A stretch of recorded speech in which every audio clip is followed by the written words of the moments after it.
আজকে বিল্লাবাড়িয়ার এই সেতুটার নামটা কি?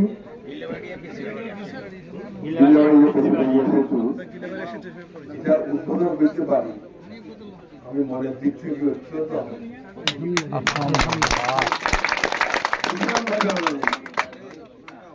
এটা আমার জীবনের 82 বছর জীবনের একটা ইতিহাস। আমার শ্রেষ্ঠ কয়েকজন আত্মীয় ছিলেন এই সমস্ত অঞ্চলে, দীর্ঘদিন ব্রিটিশ আমল থেকে চেয়ারম্যানই করেছে সেলমিয়া সাহেব। ওনার ছেলেমেয়েরাও কিন্তু উচ্চশিক্ষিত ছিল। সেলমিয়া সাহেবের পরে এই গিল্লাবাড়িয়াতে একজন ব্যবসায়ী ছিলেন, বড় ব্যবসায়ী, নাম কি? আলামিয়া সদাগরের ছেলেরা সবাই আজকে যারা গুদাম কোয়ার্টারে বড় বড় মিলগুলো আছে, আপনার তেলের মিল, তেল, আটা, সবগুলোর মালিক ওনারা। আব্দুল হক মিয়া, তারপরে সুলতান আহমদ, খালেক মিয়া, ওনারা সব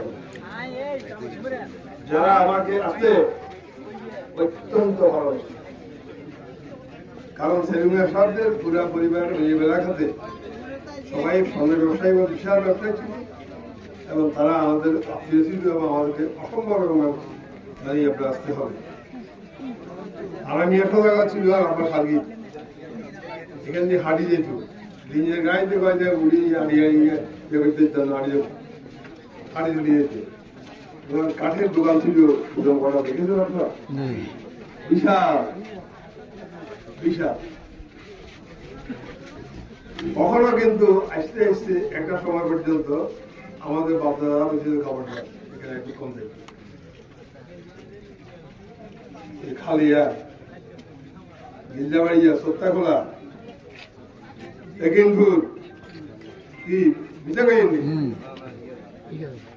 এখনো ব্রিটিশ আমল থেকেই ওই অঞ্চলগুলো ছিল মাদকের রাজধানী। রাত্রে বাড়ি আপনার ঠেলা গাড়িতে করি, বাড়ি আপনার নৌকায় করি, এটা কি